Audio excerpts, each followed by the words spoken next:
Good evening, everybody. Welcome to the Board of Education meeting on November 7th, or actually workshop. Please rise for the pledge. Pledge allegiance to the flag of the United States of America, and to the republic for which it stands, one nation, under God, indivisible, with liberty and justice for all. Okay.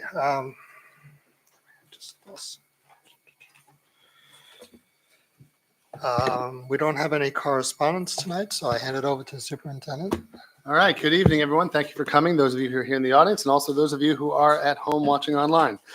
We've had a busy month and lots of celebrations with Halloween and parades and just homecoming in the past. It was just a really great October, and we're really excited to be in November. We're going to do around the district. Then we're going to have a special education program review, which is really something we're looking forward to. We're here with Ms. Giganti and Ms. Sabine Lawrenson. So we're excited to have you guys present tonight, and then we'll turn it over to the Board of Ed. So just a couple of things going on around the district. Kindergartners at Sunrise Drive enjoyed a pumpkin day. Students in Ms. Arts' class at Sunrise Drive recently explored the life cycle of a pumpkin through a video practicing sequencing and their 5 senses. The class sorted seeds into groups of 10 and predicted the number of seeds inside their pumpkin. They also created a pumpkin craft, voted on their carving design, and met with their buddy class, Mrs. Kearney's 5th graders, to conduct a pumpkin experiment. And again, we're just trying to continue to make learning joyful and fun in our elementary schools while learning skills, and it's just a great thing we keep seeing. I want to congratulate the Sayville Middle School Orchestra students, Michael Dragoda, Christopher Larkin, and Cameron Dykova, for being selected to participate in LIFESA, the Long Island String Festival Association, this upcoming January. Congratulations. Hard work towards their instruments leads to great success. I also want to shout out to the Stretch students from Lincoln Avenue and Cherry Avenue. They recently wrapped up their unit on the state of New York with an amazing experience at Rise New York in Times Square. Rise New York is a museum highlighting a special history of New York and ends with a fantastic ride over the city. Students also explored the Moynihan Train Hall and architectural inspiration before heading home on the actual train. And again, just trying to create as many unique and nice experiences for our students, both in the Stretch program and in our STEAM program. Also this Friday is National STEAM Day, and we happen to be cutting the ribbon on our STEAM lab in Lincoln Avenue. And we're also cutting at 1 o'clock on Friday, and then at 2 o'clock on Friday, cutting the STEAM lab ribbon in Sunrise Drive, which officially makes it so that all 3 elementary schools have a science, technology, engineering, mathematics, and art room. And we're really excited about it. And that provides enrichment for all students in the elementary schools as well. So we're excited about that. But more importantly, right now we're excited about special education. So we're going to have our Director of Special Education and our Assistant Director come on up and present for us. Would you like us here? Right there at the podium is great. And use the mic for those people at home. I'm Director of Special Education, and here's Sabine Lawrenson, our Coordinator of Special Education. And before we start today, we'd really like to thank the Board of Education and Dr. Ferris for your continued support to really achieve the goals and work towards the goals that we have put forth. So today we're going to give a brief overview of our department, and then we're going to really focus on the goals and the work that we look forward to doing in the future. So in addition, I knew it. I did it right off the bat. I figured I'd get it out of the way so that you wouldn't have to worry about it. In addition to Ms. Lawrenson and I, we have Ms. Kelly Brody, who is our CPSC chairperson and elementary CSE chairperson, and Michelle Franco is our newest addition this year as our secondary CSE chairperson. We also have Ms. Kimberly Smithkin in the high school who supports our special ed teachers, and she also helps with our middle school, some aspects of our middle school program as well. This is an overview of our special education student population as of our October snapshot. We have 381 classified school-age students. That includes 21 of our students that are out of district. We have 60 classified preschool students. I know we have spoken about in the past that this is a number over the past few years that we've really seen an increase increase in past years, we were probably like 30s, 40s.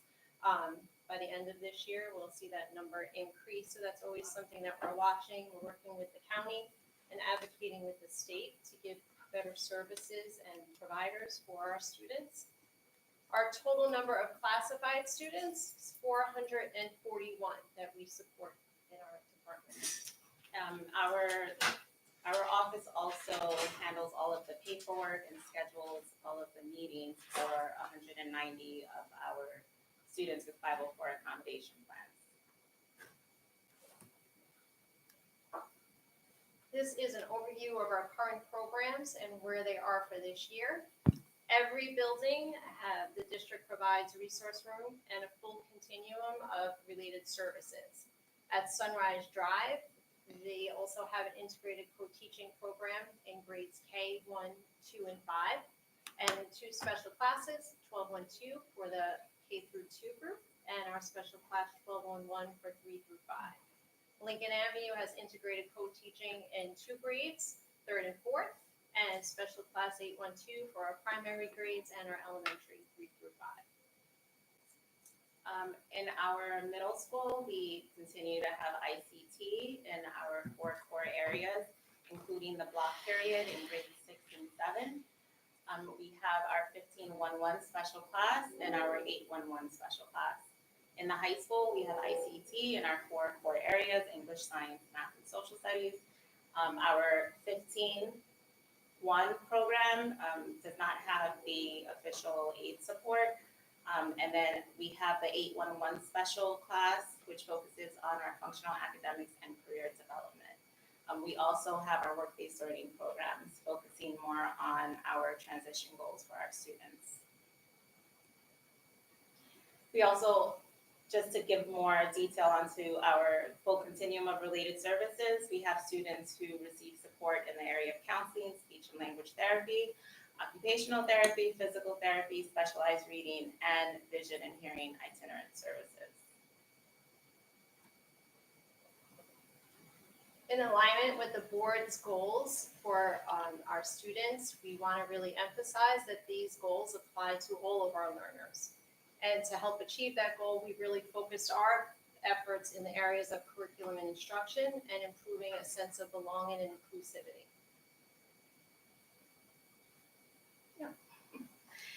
In the area of curriculum instruction, we've been focusing on cultivating strengths, supporting student deficits, and developing differentiated and specially designed instruction, highlighting our emphasis on specially designed instruction. We've had ongoing training on ICT implementation, training and coaching, differentiated and explicit instruction. Trainings have also happened for both our special education and general education teachers so that we're focusing on explicit skills. We've had training on providing modifications and accommodations, especially on how do we incorporate these accommodations into just the daily functioning of the classroom. Planning and developing materials. Each building has provided some planning time for teachers, and we've had make and take sessions with some of our coaches to help our teachers develop materials, worksheets, so that we can continue to update our lesson plans. What has been exciting to watch over the years is that initially, I think when we started ICT training, we really worked with our gen ed teachers and our special ed teachers and our ICT team. In the past few years, we have really expanded that training to include our admin team, which has gone through pretty intensive training, both about ICT, about different ways to help accommodate instruction, how to change instruction. We've included our PPS staff, our related service providers, our guidance counselors, and we've really expanded training and our department chairs to really help us make sure that we're fully aligned in our vision and that we're working towards our improving our instruction for all students. In our special education department meetings, we've emphasized IEP development. So our present levels in making sure that we're focusing on individual goals, making sure that we're highlighting what our students do well, and not just talking about the areas where they struggle, but how can we use those strengths to improve the instruction And we focused a lot on assessments and evaluations to ensure that we're doing progress monitoring, that our special educations teachers are equipped to progress monitor so that we can pivot quickly if students aren't making progress, and change our specially designed instruction when necessary to make sure that our students can continue to make progress. So having been part of that for so many years, I just wanted to compliment you because for the PD, when we had the meetings that were very informal and they would just help us work together and create materials, it was fun and it was exciting and it was very, very useful. Thanks. One of the things that we've done in the past 2 years is we've started to give collegial circle, voluntary collegial circles that are after school when everybody's exhausted already from the day. But our new staff, we've had such a great turnout. We are so impressed with the group that we have, including our special education teachers, our speech language pathologists.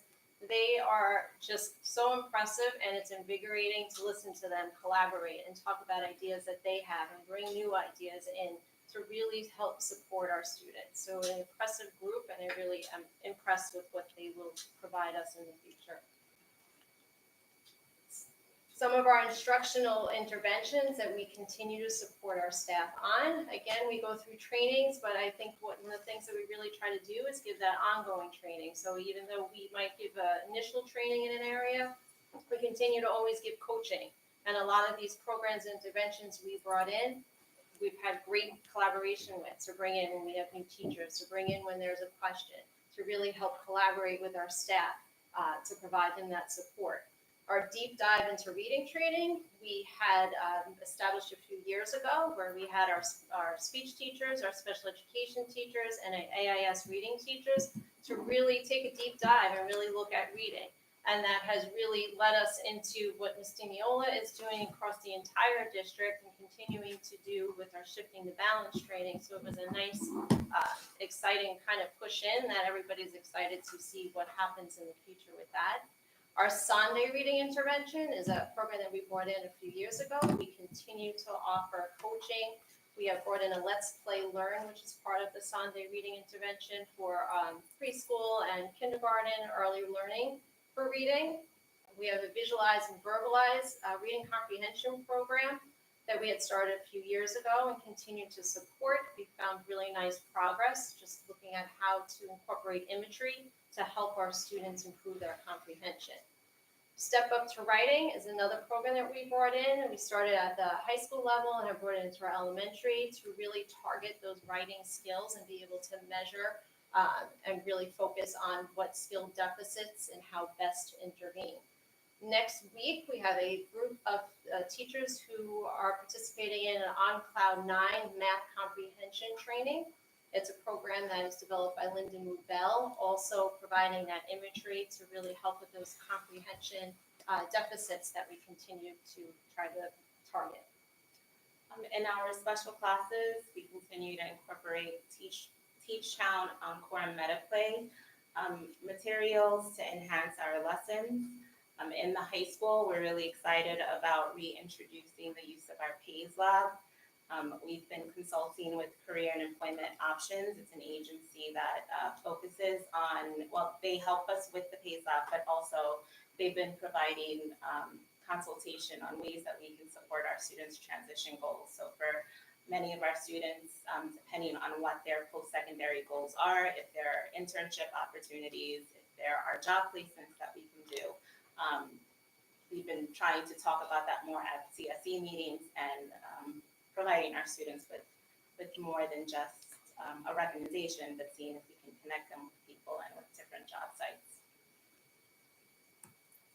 I'm sure sorry.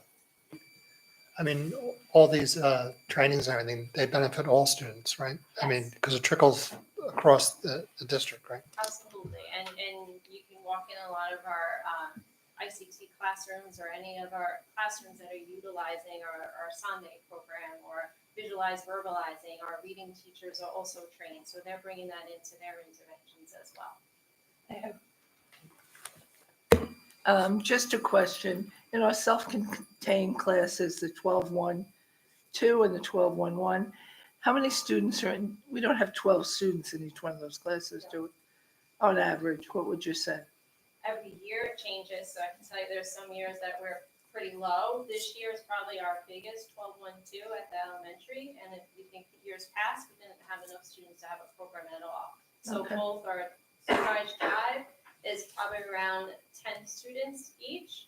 Okay. Our eights are a little bit lower, they're probably about 5 right now. Okay, good. Thank you. Focusing on the goal of a sense of belonging and inclusivity, we continue to advocate for our students.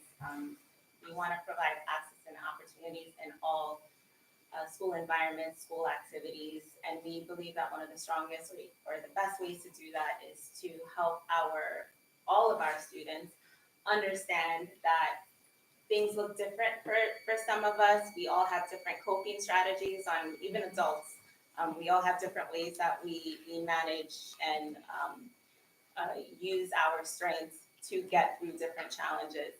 So we've been focusing a lot on how do we educate our students to understand their peers so that everyone feels included and it's not, the gen ed population and the special education population. So we've collaborated a lot with our district-wide SEL committee led by Ms. Macros and in joint efforts with the PPS department, with our related service providers. We have looked for opportunities where we can provide some education to parents, to teachers, and to students. One amazing group of individuals is our speech department, where last year they started to push into our general education classrooms, and they developed and they implemented training on how to use augmentative communication for all of our general education classes. And it was amazing to watch as our students started to learn how much skill and how difficult it is to communicate in different ways. So they actually had boards, they were teaching them how to find symbols when the symbol might not be exactly what you want to say. And it was wonderful to watch those general education students really develop an understanding and appreciation for other means of communication. They're continuing their work, and we're really looking forward to see what they do also. We also want to give a big shout out to Dr. Cox and Ms. Monastero and Ms. Caitlin Morell. In collaboration with them, I'm proud to say that tomorrow is our 3rd Unified Youth Summit, where Special Olympics is hosting at Sayville. We've agreed to be a host for our 3rd year now, and other districts come in, and you see this great bunch of students working together from all different districts to develop ways that they can increase initiatives for inclusivity. Caitlin Morell and Ms. Monastero up at the high school, they had started a Choose to Include initiative that was discussed at the summit 3 years ago. And they've really pushed that into all of our buildings and really engaged all of our student population. On Friday, tomorrow, at halftime of the football game, I'm proud to say that Sayville High School will be getting national banner recognition from Special Olympics because of the efforts of these both individuals and our entire school community to really help push inclusivity and different ways our students can participate in all activities and sports. So please join us tomorrow, and we hope to see you there. But it is something that we are very proud of. It's a really distinguished honor. So we're going to end with a quote by Temple Grandin that Stacey and I like a lot. In special education, there's too much emphasis placed on deficit and not enough on the strength. In CSE meetings and conversations, we often joke, people see us coming and they're like, oh gosh, you're special ed walking in the door. But it's because I think sometimes the conversations are difficult conversations to have. We're often talking about what kids struggle to do or what they haven't learned to do yet. And we try to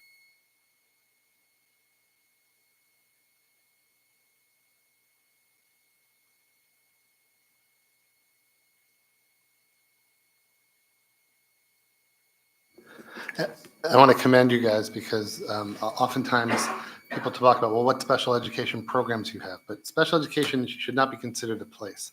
It's an accommodation. And if we have teachers who believe that all kids can learn if given the proper accommodations, that mindset is really what leads to success within the program. So it shouldn't be like, oh, he's special ed, he goes to a place. It's, oh, These teachers believe in these students and they provide accommodations so that they can get to where they need to go in life. And I think you guys have done a wonderful job, not only creating programs, but building a mindset, which aligns with this slide here, focused on all kids have strengths and weaknesses, and we identify both and we go after both. So thank you. I just want to say one thing. That is a perfect slogan, because if you advocate for students that have learn a little differently, I always say, teach to their strengths, remediate their weaknesses, because we all have strengths. I think we always try to say too, it's difficult.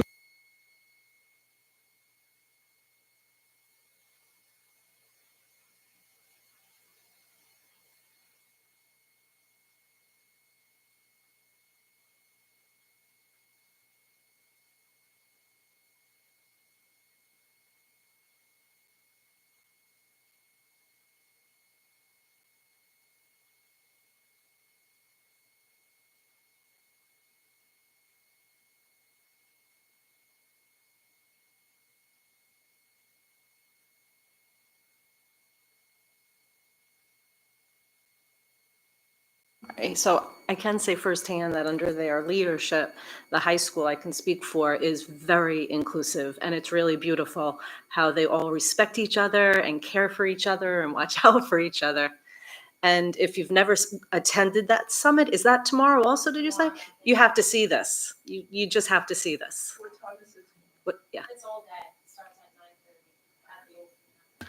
Also, I'd like to add, 10 years ago, when people talked about co-taught IC classes, you'd hear parents say, well, I don't want to be in that class because it's for the slower kids. And we don't do that anymore. An integrated co-taught class is the exact same curriculum, the exact same pace of all other classes. It just has those accommodations so that the kids within can be successful. And I think our staff has done a phenomenal job with that program. And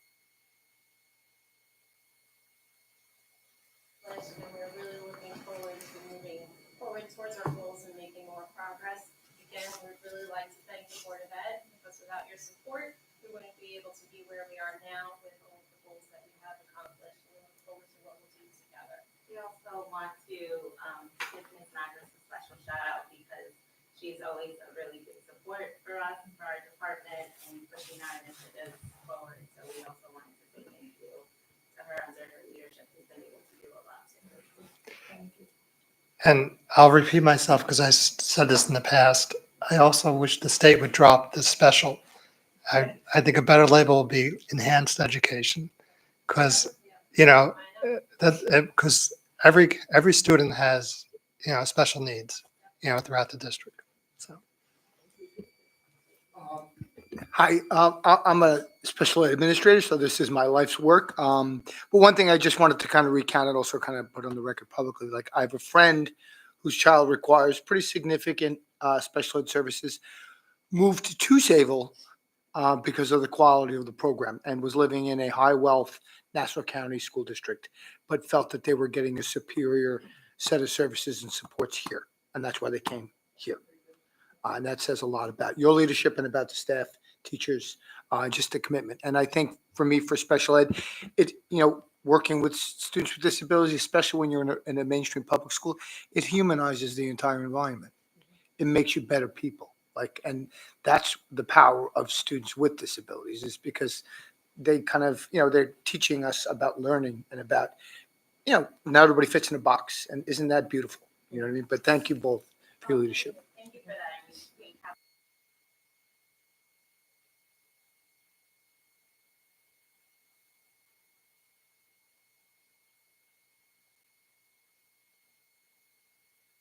We have very impressive what our teachers are willing to do, even if it's for one student.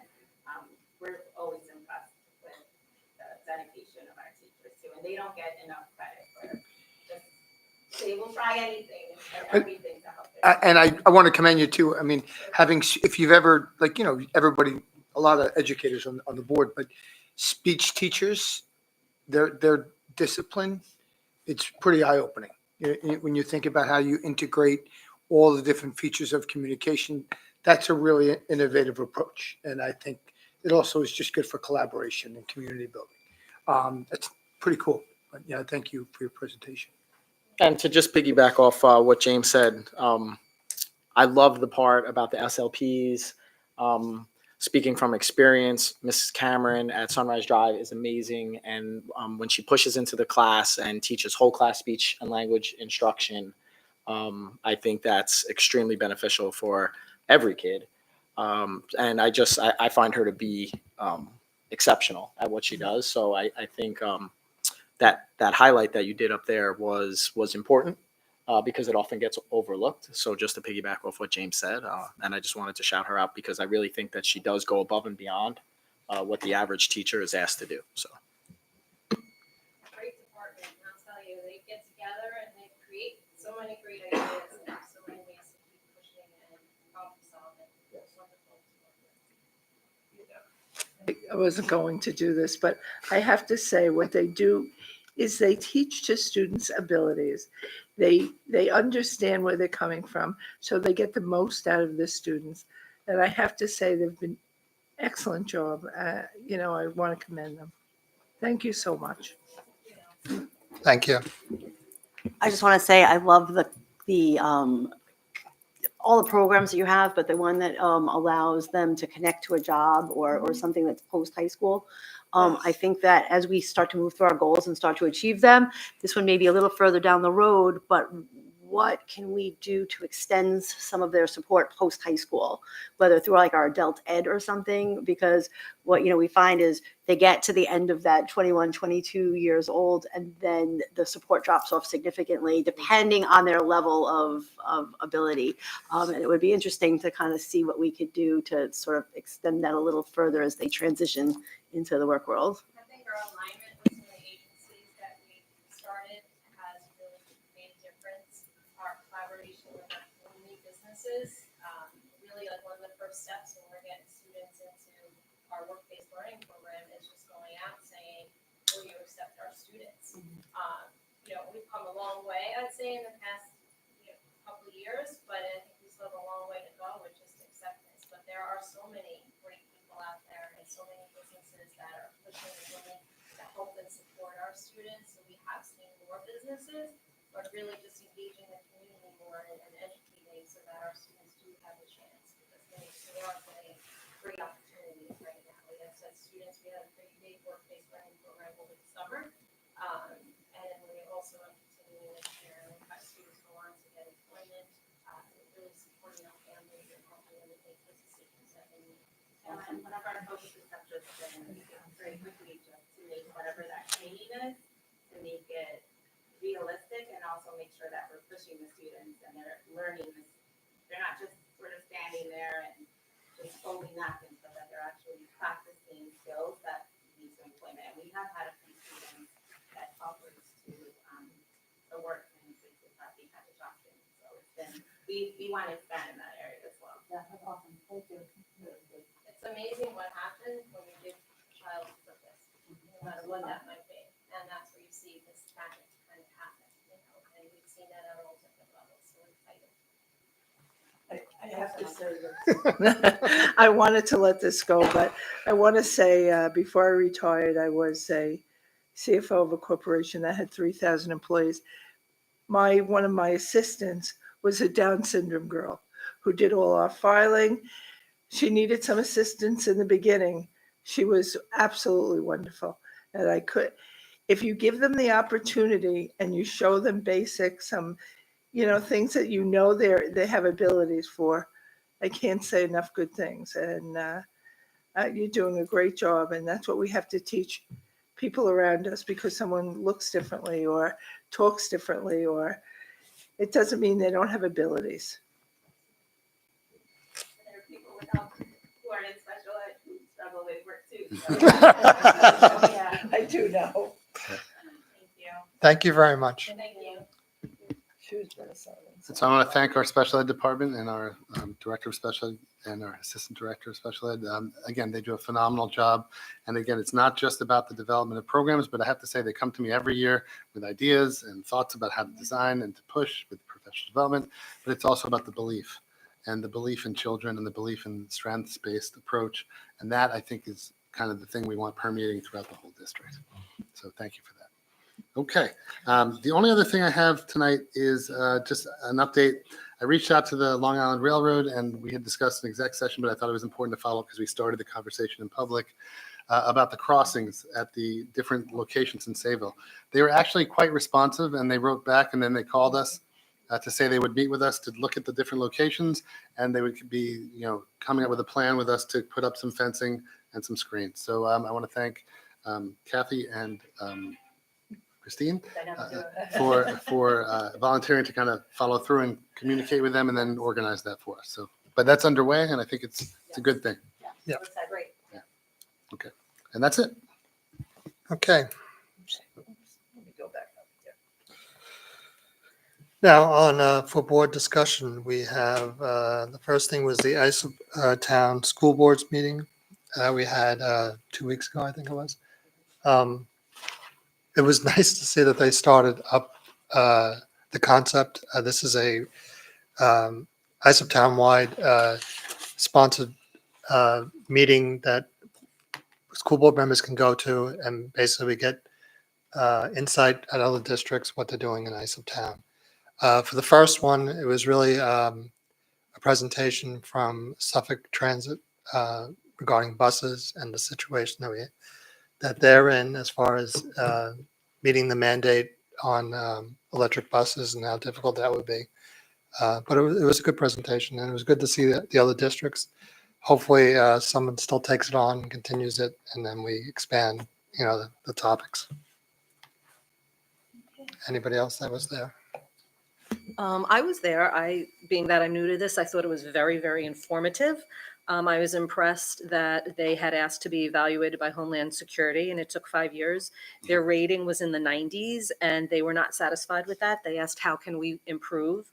They're a family-owned company, and they are clearly invested in it.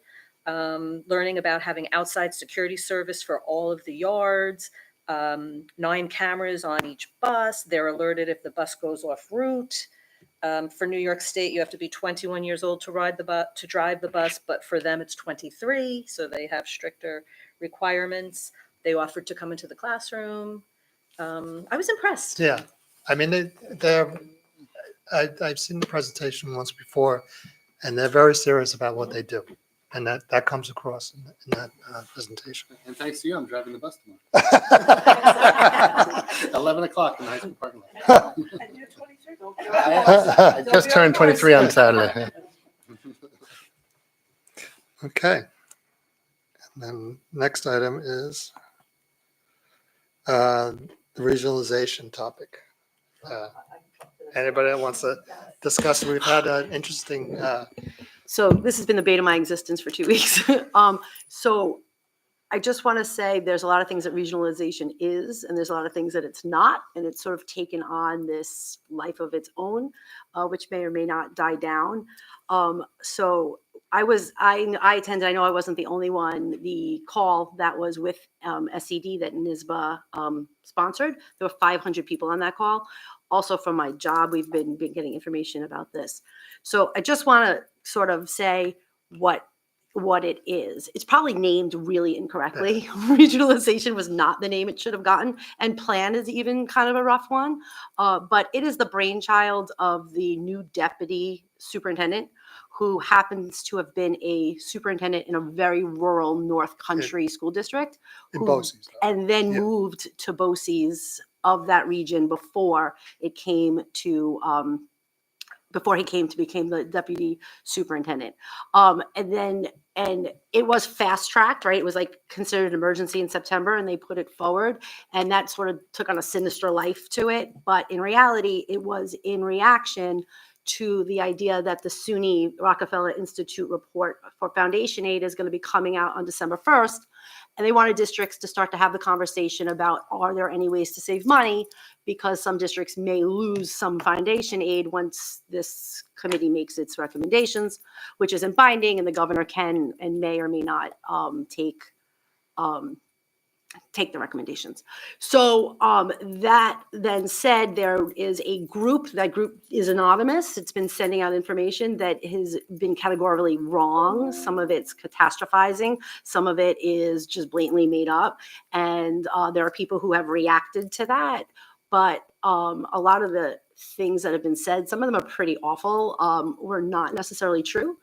And what the deputy superintendent on the NISBA call, but also on other information that I saw, didn't understand sort of the differences in how rural upstate New York in his lens works and like compared to like how Long Island works. And he wasn't expecting the downstate reaction that he got. And, you know, some of that is just being new and not asking questions. You know, it kind of took on a life of its own. But what it is that districts, the only mandate in the plan is that, well, I guess there's two, that districts have to share a bunch of data that we have that BOCES probably already has. It's data that could be made public. It's not anything nefarious that they're going to analyze and go through. And then the other is to engage in a conversation to see if there is opportunities for districts to partner together that may be money saving. And the reality is I don't know how many, there's 29, 39 BOCES districts across the state, right? Here on Long Island, we have 3, Nassau BOCES, Western Suffolk BOCES, Eastern Suffolk BOCES. Our BOCES downstate are among the best organized, the most forward thinking, and the best at engaging in these sort of things. And a lot of what they're asking districts to look at is kind of happening already on Long Island. We here in Sayville already have some of these money savings shared, where we partner with Connecticut for our fencing team, or we partner with Bayport for our swimming and our diving team. The idea is if you have a student that's going to a parochial school and you have to drive through Bayport to get it, and there's a kid that lives there going to that parochial school, it may make sense to share busing. There are shared summer schools, right? Not every district has summer schools. So one district may partner with another district to have summer school housed in their district. So those things are kind of already happening downstate. And what this is the opportunity to continue those conversations and have to look for those opportunities. We kind of already are doing it down here. In rural upstate New York, they don't necessarily have sometimes the student population to run a full class of like AP physics or calculus, and they may not even have the teachers in that area to be able to do that. So this isn't the idea of take money from one district and give it to another. It's, is there a way that you can enhance services for 2 districts by partnering and making it better? The 2 things I heard that comforted me the most is, one, if a district doesn't voluntarily decide to be part of a shared program, it doesn't happen. Both districts have to be willing participants. And the other one is that it can't violate the district's collective bargaining agreement with its unions, right? So there's still a lot of power there. And that also the guidelines that are afforded to labor through PERB, meaning you can't parcel out unit work, and all of those things would have to be part of the conversation. So there's a lot of these things that regionalization's being accused of being that it isn't. And there are definitely some guidelines, and the only mandate other than the data is to engage in the conversation. And then we could do nothing. So it may be a total waste of time, and that's kind of aggravating, but but it certainly is not about taking from the rich and giving to the poor. It's not about us turning over all our money to our local BOCES and have them distribute it differently. It's not about busing kids from one district to another. It's none of those things that it sort of got accused of being. But sorry, that's all I have to say about that. I knew you had a lot to say. I think, and I mean, this is your wheelhouse, so I defer to you. But I think what the fear is, and with the general public, is the vagueness in the wording.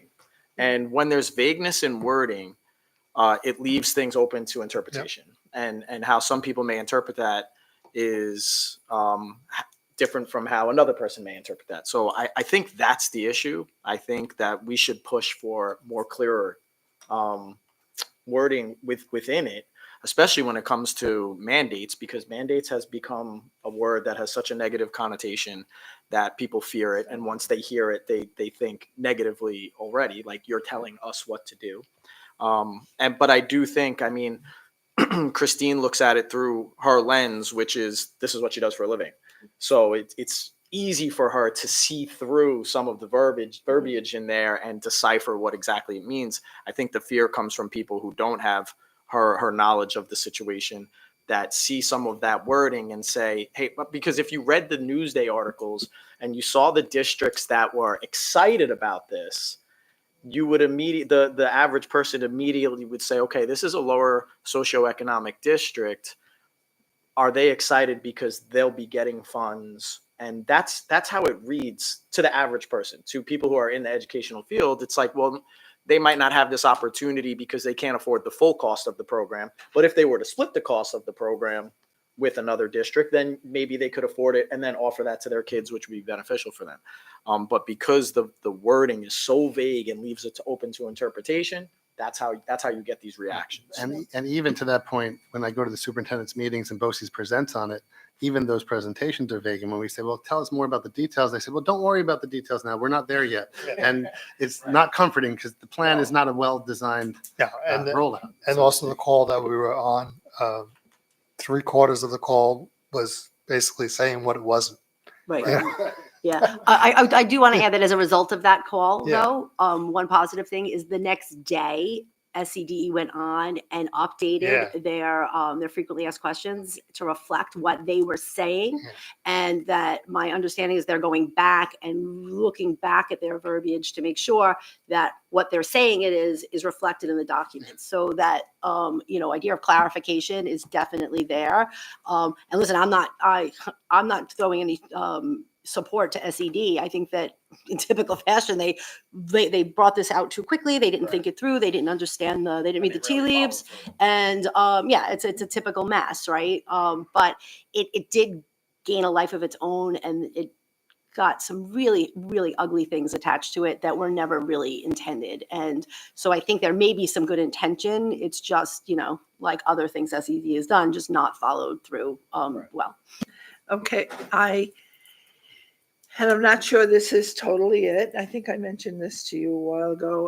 The one before this New York State School Boards Association meeting, I spoke to people from Rochester who I think that's what they mean. They have one district for all of their towns. In other words, Islip Town would have one. It's not what it means? Okay, because they said it saves money. You don't have to have double central office staff. You have board members from all over the No, I'm counties. sorry, because that would require merging two districts, and there No, are. they didn't merge the districts. That's No, what- because Rochester is one of the big five, right? So there's Yes. 5 big cities. As a matter of fact, in this guidelines, none of the big 5s are invited to the conversation. You can invite them if you choose to, but they don't have to. So the fact that Nassau and the city borderline each other does not mean the city is part of it. And this is not. That's why this is not named correctly. This is not making big centralized Yeah. districts. The key That's my comment fear. that That's totally not what Yeah, it is. and the key comment that I heard was that even if there was an idea to do that, you would need legislation to do that. It could not be that's what just done by. But there already is You can legislation. volunteer, a district can volunteer to do it, but I'm saying to force it. And there's it- strict guidelines Yeah, that So have when been we followed. asked for specific examples of what this would be or what could it be, they gave us 3 examples that we're already doing. And I'll give you an example, and you already mentioned them. A shared sports team when there's a sport that's very low enrollment. So we do fencing, we do with Connecticut. Swimming and diving, we do. A bus is you need a parochial bus for one student. The district next door needs it for one student, so you share the bus to save costs. We're already doing that. Right? So things of that nature. They gave another example. If one district offered French and no other district had French, could a kid from another district come? You can make an agreement. But it was nothing about merging districts. So I just think that's really important. No, it's not. You misunderstand. The district itself would be the same. What they do is have one administration and one school board for the whole area. That's not this. All right. Okay. That's why it's named. I'm glad. It's I'm named happy. so inappropriately. Yes, It's misleading. I want to go over it. I read it as quickly as I could, Yeah, but I want a hard copy so I can right. political. Also, I think they shared the webinar. It really is worth sitting. Yeah. It was. I like it. Community. I attended the webinar too, and I read everything that was sent, and I don't think we should be intimidated by it. I don't think it's punitive. I think it's just promoting cross-district conversations once we complete the required survey tool. And if we were to learn something like, ConnectQuad has a thing that we have, and we can share the cost. Of course, we'd want to do that to help save tax dollars, right? And like I said, there were the two things that I found the most comforting is that if we don't want to do it, we don't have to do it, right? There's no force, there's no mandate to do it, right? Once you have the conversation. And then the other piece is that it can't violate any of our agreements. So we're not looking to either to funnel out our work for our teachers to another district because it's just going to save us money. We want our kids here getting what it was. But if there is some opportunity that couldn't be done, then it might be worth that conversation, right? But the shared sports teams, and they did allude on, and I've heard this in my own world, and they did allude on that webinar that they sort of were trying to emulate what we're already doing downstate, right? That guy has a very upstate lens, and he was like, oh, kind of like what Long Island's doing. They already have these things in place. So there may be very little that comes out of it down here for us because I think that those opportunities are being and have been explored. Okay. Any other discussion? Good. Okay, can I have a show of hands? We're going to have a public comment period right now. Is there anybody that would like to speak? Okay. Let's move on then. This is going to be. Okay, so then we have move on to the actions, recommended actions, 601 through 707 on recommended actions finance. Can I have a motion? Motion. Second? All those in favor? Against? Motion passes. And then I would need a motion for new business personnel 801 through, we can go through to appointments 1001. Motion? Maureen, James, discussion? All those in favor? Against? Motion passes. Then we have upcoming dates. November 11th, we have Veterans Day. Schools are closed. On the 14th and 15th, we have the high school fall play, Witches. That's at 7 p.m. On the 16th, it's at 3 and 7 p.m. On the 21st, we have a Board of Education meeting at 7:30 p.m. And then on the 22nd and 23rd, we have musical at the middle school, The Little Mermaid Junior. That's at 7 on the 22nd and 2 and 7 on the 23rd. Okay. Now for our last event is public comment. Does anybody wish to speak? Okay. Well, I wish everybody a nice weekend. Hopefully the summer weather continues. Who knows how long it's going to last. Have a good night. Thank you. Oh, to adjourn. No, not to adjourn. We're going in. Yeah, I'm off my game today. I need a motion to go to executive session to discuss.